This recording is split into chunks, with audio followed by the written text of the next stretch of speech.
Infantry Weapon Postcards 36, Galil Rifles of the Netherlands. The Dutch had an off-again, on-again relationship with the Galil in their search for a 5.56 millimeter NATO rifle to replace their 7.62 NATO FAL rifles. Their first flirtation came in the late 70s, seeking common ground on adopting the 5.56 as a NATO cartridge and even a possible standard NATO rifle.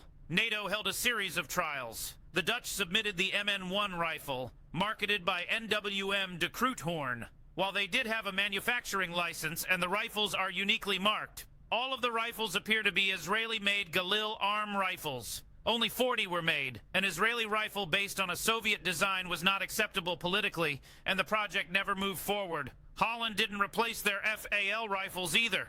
The NATO trials did lead to Canada adopting and manufacturing a M16 variant, which would also feature in the next round of Dutch trials. A little bit over 10 years later, Netherlands would revisit replacing their FAL rifles. This time, an entire weapons family was trialed against other entries. The standard Galil AR was trialed as a standard infantry rifle. Note the recoil pad, 3-round burst fire control, and larger trigger guard.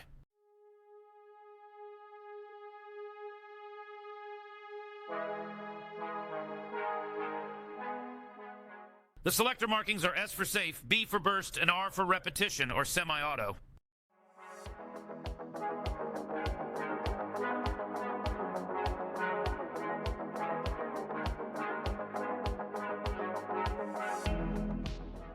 The Galil SIR was shown as a carbine.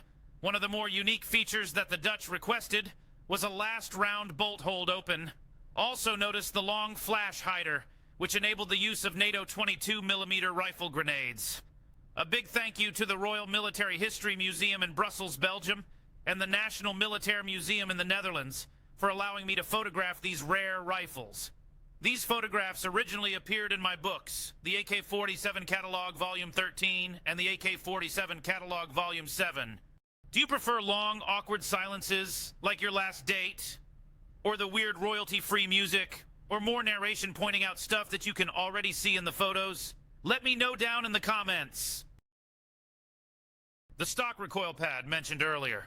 This was normally only standard on 7.62 NATO Galil rifles.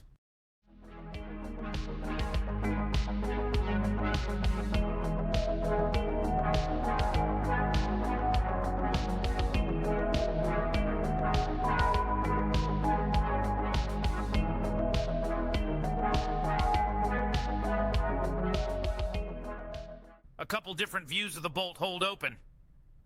This was not standard on Galil rifles, but was used on all of the Dutch rifles from the second trials.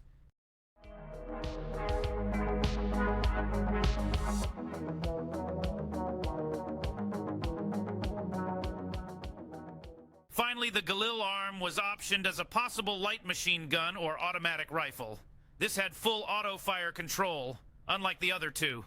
The Dutch firearms industry had withered away in the years since, so there doesn't seem to have been any interest in domestic production. Of course, the Galil weapons family lost the trials to M16 variants from Canada, the Diamaco C7 rifle, C8 carbine, and LSW light machine gun, all of which were adopted in 1995.